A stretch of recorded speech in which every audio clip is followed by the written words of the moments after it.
Olá e boas-vindas a mais uma imersão técnica profunda. Hoje a gente dá início a uma edição especial, um formato diferente que chamamos de Heroes of Tech. Exatamente. É muito bom estar aqui para abrir esses registros históricos.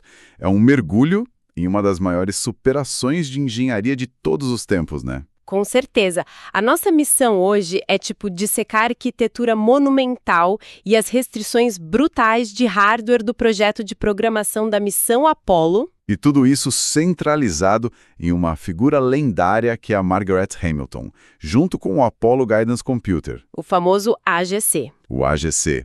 E para construir essa análise, nós fomos direto nas fontes primárias, né? Uma pilha fascinante de documentos. Sim, nós nos debruçamos sobre os relatos técnicos de engenheiros de voo da NASA, como o Don Iles, além daquele discurso de premiação histórico da própria Margaret Hamilton. Tem também os arquivos do Computer History Museum e, claro, o código-fonte original em linguagem Assembly. Que hoje repousa lá no GitHub, totalmente preservado. E a nossa ideia é extrair as lições arquiteturais de uma época em que o próprio conceito de software estava sendo forjado do zero. O que serve de gancho perfeito para a gente começar. Porque, para quem constrói sistemas em nuvem hoje, surge a pergunta de como um sistema com menos memória que uma lâmpada inteligente moderna conseguiu gerenciar processamento assíncrono. Em tempo real. Exato, em tempo real. E ainda evitar um desastre fatal a poucos metros do solo lunar. De quebra, dando origem a toda a disciplina que a gente chama de engenharia de software. O nível de complexidade que essas mentes lidavam no silício e no cobre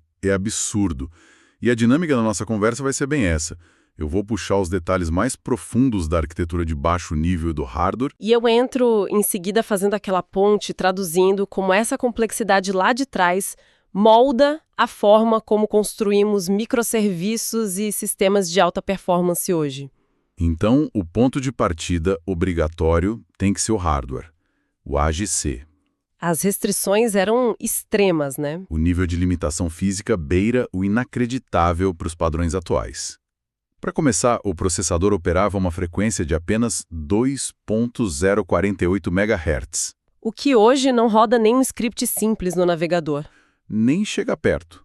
E a arquitetura inteira era baseada em palavras de 16 bits. Sendo que, pelo que vi na documentação, nem todos os 16 eram para dados. Exato.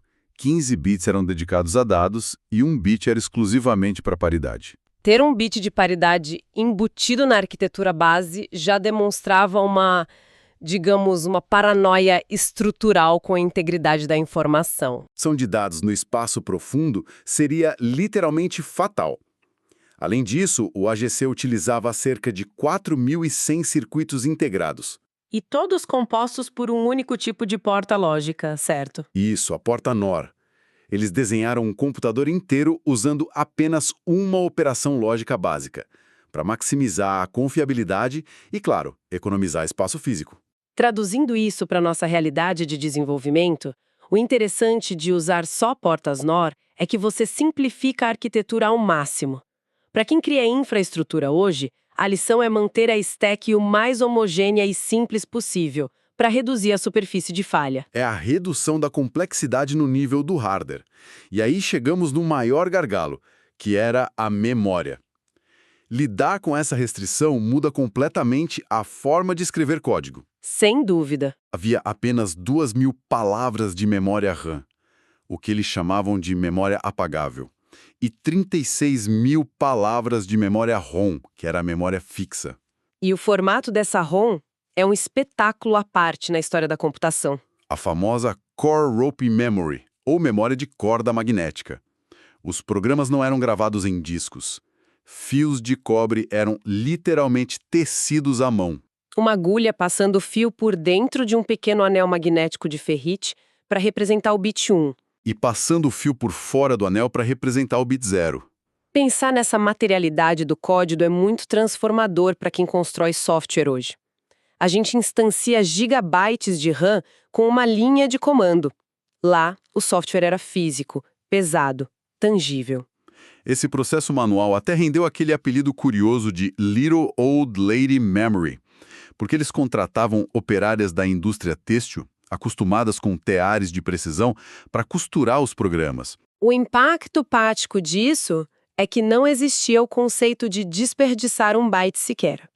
E mais importante, não tinha como enviar um patch de correção de última hora. Uma vez tecido, o software estava cristalizado no hardware. O que traz uma pressão psicológica imensa para a equipe, pois era um sistema man-rated.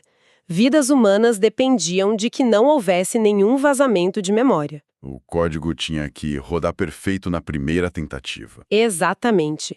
É uma diferença brutal entre criar um aplicativo hoje que, se travar o usuário, só reinicia, e criar um sistema de suporte à vida orbitando a Lua. Mas essa imutabilidade trazia uma resiliência física incomparável. Esse sistema consumia cerca de 55 watts e, por ser baseado em fios físicos trançados, era não volátil. Nenhuma radiação espacial poderia apagar o código. Uma robustez em nível atômico. E essa busca por tolerância zero a falhas nos leva à gênese da engenharia de software e a Margaret Hamilton. O currículo técnico dela antes da Apollo já revelava uma mente voltada para a precisão extrema. O início da carreira envolveu softwares de previsão do tempo. Trabalhando com Edward Lorenzi, o pioneiro da teoria do caos. E ela programava em hexadecimal e binário puro no LGP30. Essa experiência de tentar prever padrões caóticos moldou a visão estrutural dela. E logo depois, ela foi para o SAGE. O colossal sistema de defesa aérea americano. Gigantesco. E os arquivos sobre o projeto SAGE trazem um detalhe maravilhoso sobre o dia a dia do desenvolvimento lá. A máquina ocupava andares inteiros de um edifício. E foi lá que a Hamilton descobriu o uso do som para debugging, o que é fascinante. O ambiente era muito cru. Não existiam telas de monitoramento elegantes. Então, os engenheiros associavam saídas de áudio aos diferentes processos em execução. E como isso soava na prática? Quando o código rodava bem, o som ambiente parecia um zumbido rítmico, quase musical.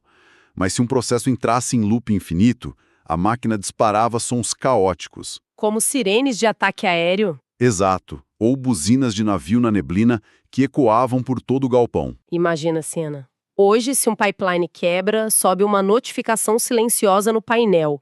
Naquela época, o galpão inteiro sabia que uma lógica quebrou porque uma buzina ensurdecedora tocava. E esse ambiente mais rústico forjou uma mentalidade de prevenção nela. Hamilton via que o software era tratado como um trabalho secundário, uma tradução braçal depois que o hardware ficava pronto. E foi não aceitando essa submissão que ela cunhou o termo engenharia de software. A exigência era que o código tivesse o mesmo respeito e rigor matemático que a engenharia civil já tinha. E a prova de fogo dessa filosofia veio com uma anedota incrivelmente humana nos arquivos. A filha pequena da Hamilton, a Lauren. Que frequentava o laboratório com ela nos fins de semana. Isso. Um dia, a menina estava brincando no simulador do módulo de comando e começou a apertar botões aleatórios, e causou um travamento total do sistema simulado. O que ela fez exatamente no sistema? Ela acionou o programa de pré-lançamento, o famoso P01, enquanto o simulador já estava no meio da fase de voo. O computador não sabia lidar com essa contradição de estados e colapsou. É o exemplo perfeito de um sistema que falha por não interpretar a imprevisibilidade externa. E a reação da Hamilton foca no conceito de human in the loop, ou o humano no ciclo. Ela quis, na hora, adicionar um código de proteção no software real. Uma barreira para evitar que seleções de programas conflitantes fossem processadas. Mas a gestão da NASA bloqueou a alteração. Bloqueou. A justificativa oficial foi que um astronauta, sendo a elite militar super bem treinada, jamais cometeria um erro primário de digitação. A suposição perigosa de que o usuário, sendo especialista, agiria com precisão de máquina. E a realidade provou o contrário na Apollo 8. No espaço profundo, o astronauta Jim Lovell fez rigorosamente o mesmo erro que a criança tinha feito no simulador. Acionou o P01 durante a navegação. O que apagou na hora os dados vitais de alinhamento estelar da memória apagável. Se a equipe da Hamilton não tivesse criado anotações preventivas detalhadas de como reverter esse estado de erro específico, a Apollo 8 poderia ter se perdido fora da trajetória terrestre. E essa sequência carrega uma das lições mais fortes para a arquitetura de sistemas. Para quem arquiteta soluções na atualidade, o recado é claro. O sistema sempre deve ser desenhado prevendo os erros não intencionais de quem utiliza. A crença de que um usuário bem treinado não erra É a receita para o desastre sistêmico. O design defensivo se torna a espinha dorsal de qualquer arquitetura confiável. E isso nos leva ao momento em que esse design defensivo foi testado no limite absoluto. A descida da Apollo 11 no Mar da Tranquilidade. Para entender o que aconteceu naqueles minutos tensos, a gente precisa analisar a genialidade da arquitetura desenhada pelo Hal Lanning para o AGC. Que quebrou o padrão da época, que eram os loops sequenciais. O padrão Boxcar, que era uma fila rígida. Lanning projetou um sistema operacional preemptivo, assíncrono e estritamente orientado a prioridades. Uma mudança de mentalidade fenomenal. O sistema conseguia avaliar em tempo real qual processo merecia a atenção da CPU. A arquitetura separava o trabalho de forma muito cristalina entre jobs e tasks. Os jobs sendo as operações mais longas e pesadas. Como a rotina Servicer, que calculava as equações de navegação e controle a cada 2 segundos. Já as tasks eram interrupções pontuais, muito curtas, gerenciadas por uma lista chamada waitlist. E o desafio de hardware surgia justamente na hora da preempção, né? Sim, porque para um job de alta prioridade interromper um de baixa, o computador precisava congelar e salvar o estado atual de todos os registradores para não perder o raciocínio. E olhando os diagramas da época, fica claro que as áreas de salvamento eram minúsculas.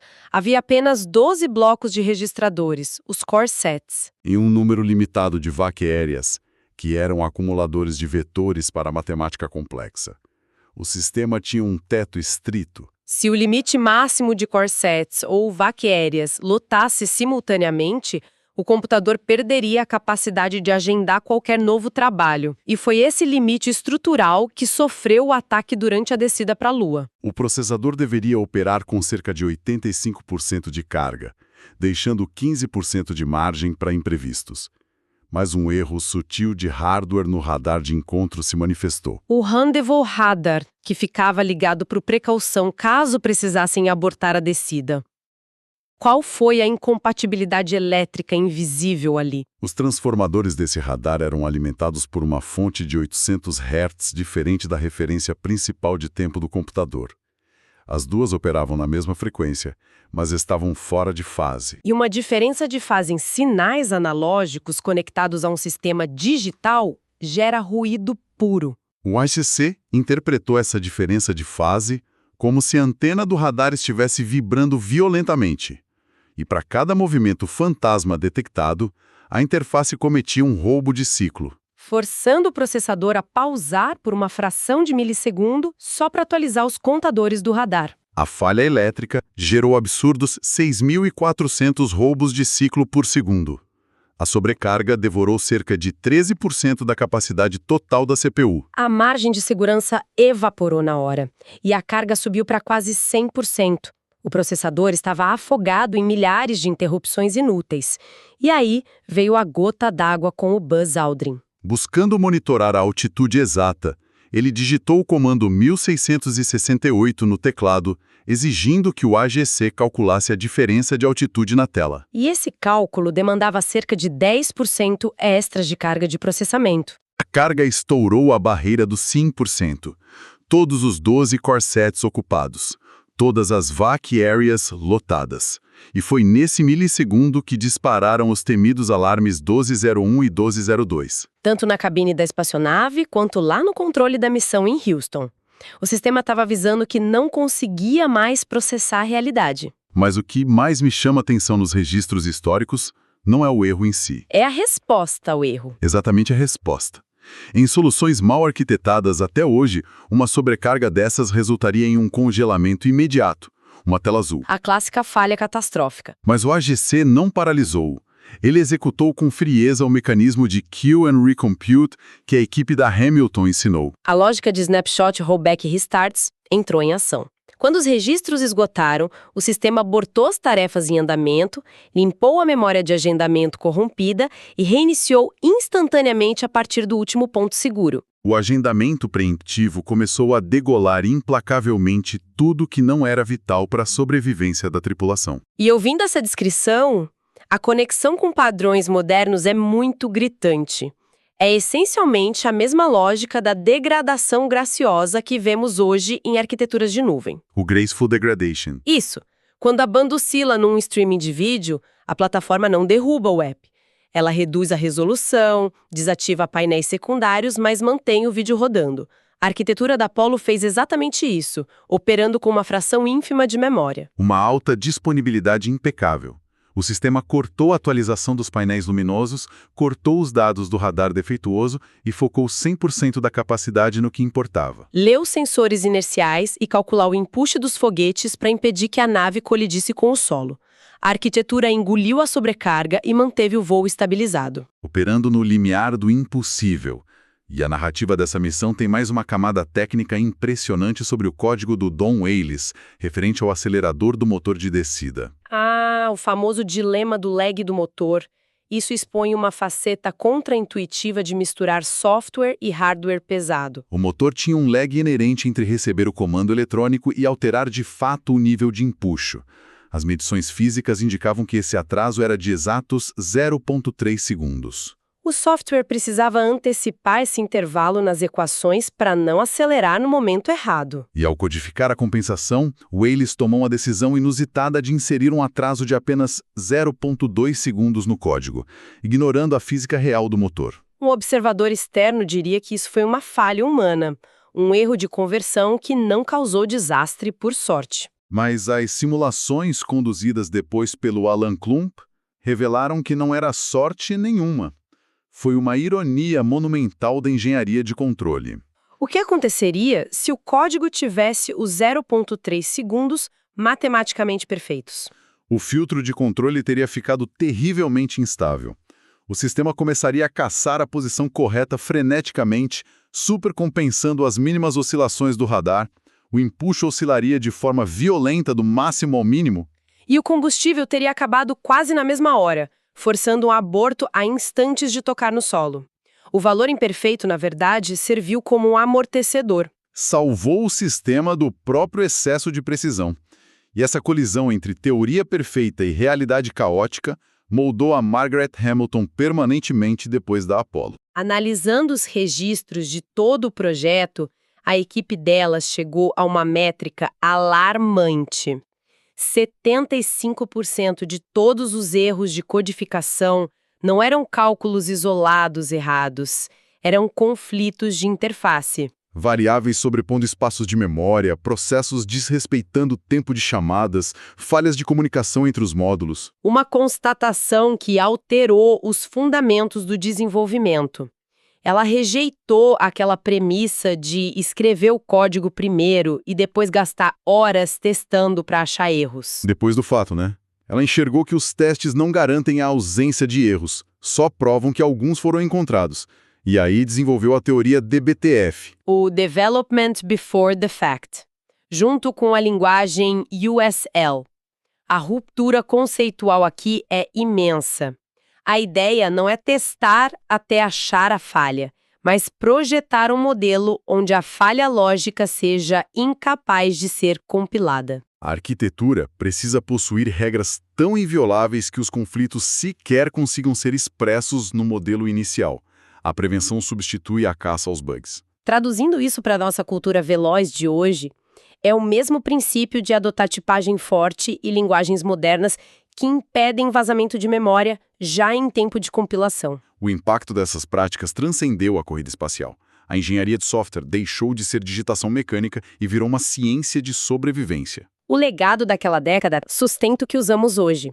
A adoção de processos assíncronos não bloqueantes para garantir escalabilidade de microserviços, A definição implacável de prioridade de processamento, onde serviços críticos recebem os recursos enquanto os periféricos aguardam. E, claro, a degradação graciosa sob estresse. e, acima de tudo, a lição inestimável da humildade técnica na hora de arquitetar. Programar exige prever e mitigar o comportamento humano não intencional, sem depositar a segurança na crença do usuário infalível. Sintetizando toda essa exploração das fontes, um ponto que a gente não pode esquecer é o repositório mantido no GitHub por pesquisadores liderados pelo Chris Gary. Que nos dá acesso direto e inalterado às dezenas de milhares de linhas do código em assembly da Apollo 11. Tudo está lá, legível. E isso nos deixa com um pensamento muito provocativo. Se uma equipe de arquitetura hoje fizesse um simples git clone daquele código gerado há mais de meio século, O quanto daquela lógica pura, focada na gestão milimétrica de recursos escassos e tolerância a falhas, ainda seria perfeitamente aplicável aos gargalos modernos de escalabilidade em nuvem? é um questionamento que desafia totalmente a nossa noção de evolução tecnológica contínua. Será que as soluções mais elegantes e resilientes para o futuro já estão silenciosamente documentadas nesse código que nos levou à Lua? Uma reflexão super valiosa para quem projeta as plataformas de amanhã. Com certeza. Agradecemos demais a companhia de quem nos ouviu até aqui, nesta imersão profunda da série Heroes of Tech. Continuem questionando a estrutura dos sistemas ao redor e até a próxima análise.